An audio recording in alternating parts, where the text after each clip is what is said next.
Good morning, students. Now, after the completion of topic electric dipole, now we will start the continuous charge distribution. Continuous means that object is having one, two, or three dimensional size or shape. Then charge is distributed over it, and the distribution is that charges are very closely spaced, that there is no separation or there is negligibly small gap between charges. We cannot say that at this place charge is not there. So closely placed distribution of charge is known as continuous charge distribution. So if an object of any size or shape, if it is having closely spaced charges on it, then such type of distribution is called continuous charge distribution. Now, whenever we talk about continuous charge distribution, obviously the charges are so closely placed that even you will not able to find any space where you can say that the charge is not present here. So everywhere charge is distributed, that is why it is known as continuous charge distribution. As the object is having three types of dimensions, similarly we can say that there are three types of charge densities. First is linear charge density, second surface charge density, and third volume charge density. Linear charge density is denoted by lambda sign, surface charge density is denoted by sigma sign, and volume charge density is denoted by rho sign. Now, when will you use any of the charge density? It will depend on dimension of that object. For example, if we talk about a wire, obviously length of wire is more effective in comparison to its dimension radius. So if we take a long wire and charge is distributed over the wire, we will take into account the linear charge density. But if we talk about a surface where two dimensions are effective, for example, if we talk about the plane of paper, obviously its width or thickness is not effective, only length and width they are effective.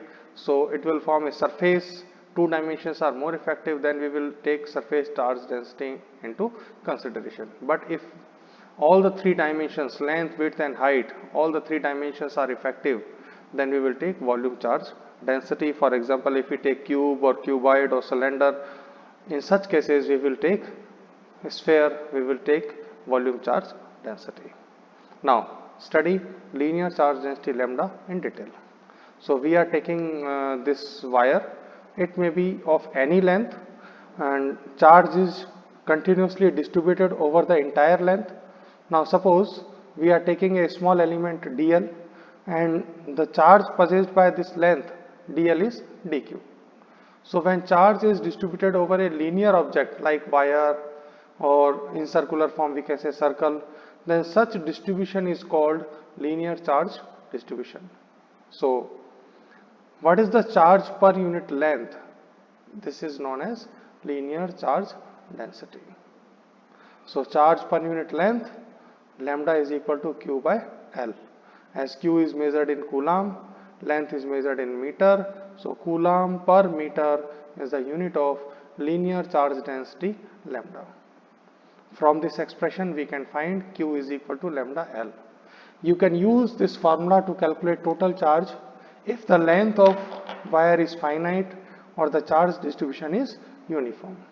But if the length is not finite or charge distribution is not uniform, then what will we do? We will distribute the entire length into small elements like this one. We are taking a small element dl and we are calculating charge dq on it. So we will distribute the entire wire into small elements. Now for this element dl, if dq is the charge enclosed, the charge density lambda is equal to dq upon dl. So dq is equal to lambda dl. So to find out the total charge on object, we integrate it. So total charge q is equal to dq lambda into dl, its integration. This formula can be utilized for calculating the total charge for any length of wire if the charge on a small length is given. Okay, so this is linear charge density. Now come to another type of charge density, that is surface charge density. Again, this is the surface S and charge is uniformly distributed over the surface. We are taking a small area element ds. Now it must be clear to you that area can be represented by letter A or dA, or you can represent it by S or ds. Both are same thing. So when charge is distributed over a surface, then such a distribution is called surface charge distribution. So just like previous one, we can say charge per unit area is called surface charge density. So for uniform charge distribution, sigma is equal to Q by A. If you can use this formula when entire area is known to you, for example, circle or rectangle, the area is known, so we can generally find out sigma is equal to Q by A. Now Q is measured in coulomb, A is measured in meter square, so coulomb per meter square is unit of measurement of sigma.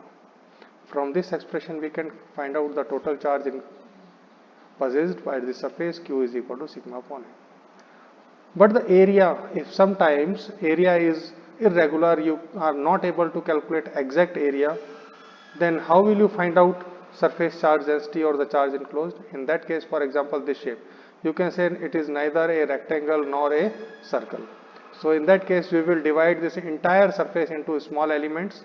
Suppose this small element ds, it possesses small charge dq. So small area ds possesses small charge dq, then sigma is equal to dq upon ds. So from this expression, dq is equal to sigma into ds. Now to find out total charge on surface, Q is equal to integration of dq sigma ds, and its integration, it will give you, if the area is having a non-uniform shape, in that case if the charge distribution is there, you can find out total charge possessed by that surface. There is same approach in case of volume charge distribution.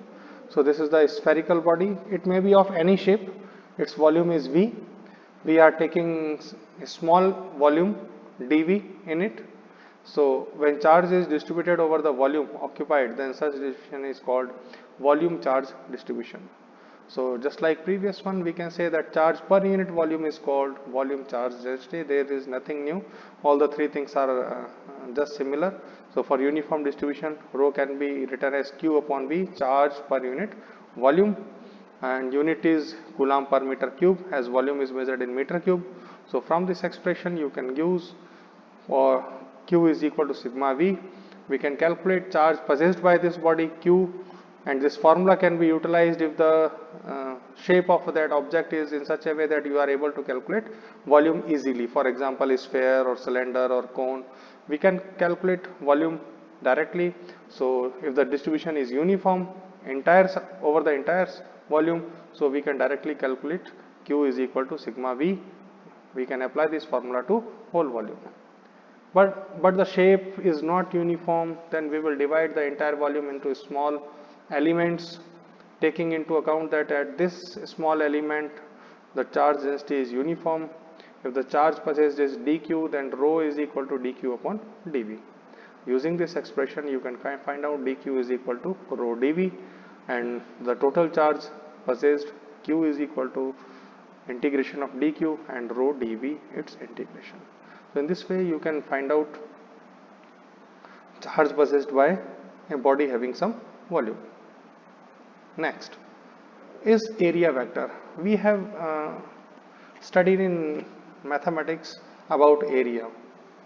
Area is a scalar quantity, but sometimes we need to represent a physical quantity whose magnitude is equal to area, but it is having some direction. So if the area is having some direction, then this physical quantity is known as area vector. So area vector is a vector quantity, but the simplicity is that its magnitude is equal to area of surface, but direction is always perpendicular to surface. It is the important thing. The direction of area vector is always perpendicular to surface. ये हमेशा surface के perpendicular है. So we can express area vector in this way. Area vector, its magnitude is ds. This is the area, and its perpendicular direction is represented by a unit vector n cap, because unit vector is used to represent the direction. So magnitude is ds, direction is n cap, so as a whole it is area vector. So any surface having some magnitude and direction perpendicular to surface makes the area vector. Next, electric flux. Actually, electric field is represented in terms of electric flux. Flux word comes from hydrodynamics, where the flux means the flowing, the flow of anything. So if we talk about electric flux, it means the electric field is passing, electric field lines are passing. So electric flux is related to the flow of or passing of electric field lines. So we will study electric flux in detail. Now, if we place a surface in an electric field, the number of electric lines of force passing or crossing the surface perpendicularly or normally, this is called electric flux. Obviously, किसी भी surface को आप place करते हैं, we are placing perpendicularly, it means the area vector is along the electric field. If the area vector is along the electric field, then how many lines of force are passing through that surface? This is the measurement of electric flux. Obviously, the strength or the number of electric lines of force, it gives the idea about strength of electric field. So it is a scalar quantity. Flux through a surface, it is represented by small phi, but flux through a closed surface, it is represented again by phi. There is no too much difference, only there is conceptual difference between flux through a normal surface and flux through a closed surface. Actually, surface is a two-dimensional quantity, and closed surface is this is a surface enclosed by a three-dimensional body. For example, if we talk about cube has a surface, 6 surfaces हैं, and it forms a closed surface, and it occupies or it encloses some volume also. For example, sphere, you can say sphere also has a closed surface, but it occupies some volume also. Cone, cylinder, these are the examples of closed surfaces. But if we talk about a plain paper, it is also a surface, but it is not closed surface, it is a normal surface. So if we talk about flux through a surface, it is phi. Flux through a closed surface, it is also a phi. There is no need to confuse between these two. आप दोनों को simple phi से भी represent करेंगे तो भी better है, because यहाँ मैंने इसको एक्स्ट्रा इसलिए इंट्रोड्यूस किया है बिकॉज इन गॉस थ्योरम, जो कि हम नेक्स्ट इंपॉर्टेंट टॉपिक है, उसमें एक टर्म यूज होती है that flux through a close surface, and there are certain numericals also which are based on the Gauss surface, and in Gauss surface we generally take closed surfaces. So without considering the closed surfaces, we cannot simplify the numericals based on Gauss theorem. So this is a difference between a simple surface and a closed surface. Otherwise, symbolically अगर आप दोनों को phi से represent करते हैं, then there is no problem. Now calculate flux. So you can see this is the area or surface S. We are taking a small element ds over it. Direction of electric field is E, but direction of electric field is perpendicular to surface. This is a ds, and angle between ds and E, it is theta. So if you wish to calculate electric flux, what you have to do? Either take the component of electric field along surface or take the component of surface along electric field. Because in definition, when we say that surface is placed perpendicular to electric field, then electric field and area, they should be in same direction.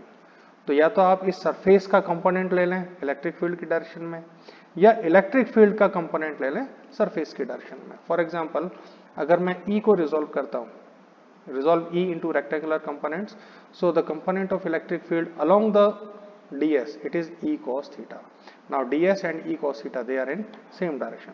Now take another thing, you can see if I take component of ds along E, it is ds cos theta. Now ds cos theta and E, they are in same direction. तो दोनों electric flux के लिए area और electric field दोनों same direction में होना compulsory है. उन कंपोनेंट्स को जस्ट आप मल्टीप्लाई कर दें. So let a surface is placed in an electric field. Take a small area element ds on it. Area vector ds makes an angle theta with E. So definition of electric flux is take area and component of electric field in the direction of area vector. जिस direction में area vector है उस direction में electric component. और you can take electric field and component of area in the direction of electric field. So अगर मैं electric field का component लेता हूं along area, then it is ds and E cos theta. You can see electric flux ds and E cos theta. If I take component of ds along E, then it is ds cos theta, or we can write it as E and ds cos theta, but the result is same. You can multiply them, you will find electric flux as E ds cos theta or E ds cos theta. Result will be same, E ds cos theta. Now see, electric field is a vector quantity, ds is also a vector quantity, but resultant flux is a scalar quantity. Obviously the multiplication between area vector and electric field vector is dot product. So d phi E is equal to E dot ds. Sometimes this formula can be the thing. This is the small flux through a small surface. If you wish to calculate total flux through entire surface, you have to integrate it, E dot ds and its integration.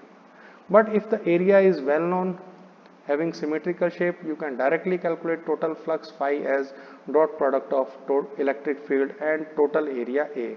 A is the total area of surface A, S. So directly you can apply this formula. There is no need to take integration if the entire area is known and the flux is uniform.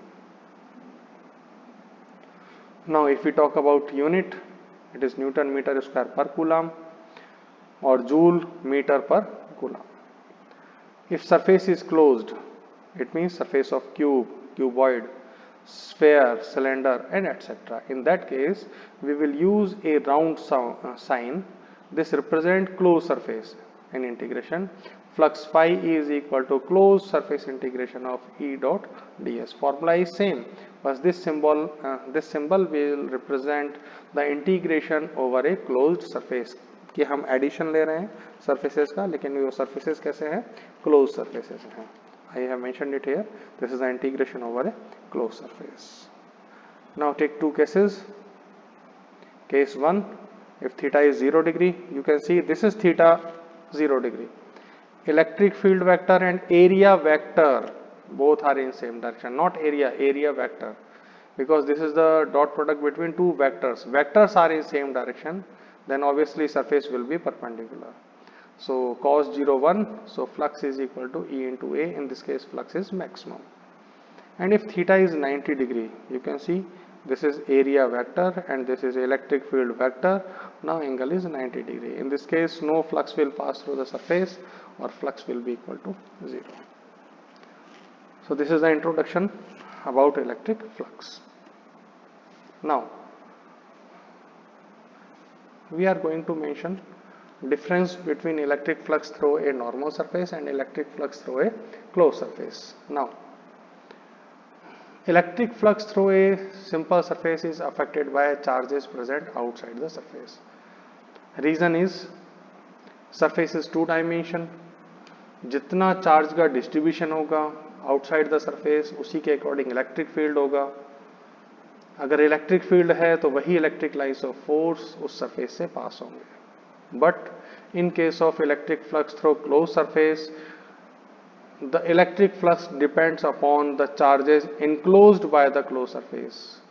उन surface ने कितना charge enclose किया है, उनकी boundary तक जितना भी charge है, that all is responsible for electric flux. The second thing is, if the position of inside charges is changed, then the electric flux may change. Obviously, if the charges are close to the surface or charges are far from the surface, electric lines of force get diverged or the strength of electric field get changed. In that case, electric flux may also change accordingly depending on the position of charges near the surface or far from the surface. But in case of electric flux through a closed surface, only the number of charge enclosed is responsible, their position is not responsible. So electric flux do not depend on position of charges enclosed by closed surface. Charges उस close surface के अंदर कहीं भी located हों, what ever be the position of charges inside the closed surface, it doesn't matter. The electric flux through a closed surface only depend on the number of charge or the algebraic sum of the charges enclosed by that surface. उस surface से outside कितना charge है इस पर भी depend नहीं करेगा. So electric flux depends on the charge enclosed by that closed surface. So this is the basic difference. And the closed surfaces always occupy some volume also, that we have been studied earlier, or I have told you earlier. So this is all for today. Please do remember that whatever the topics are taught through this media, I am providing you the notes. You can repeat the content at certain interval of time. ऐसा ना करें कि आज जो class होगी उसको repeat ना करें. Keep on repeating the things. It will make the content clear to you. You will not have, or you will not face any doubt in this regard. Still, if you feel some difficulty, you can post or you can message me on my WhatsApp number. Have a good day.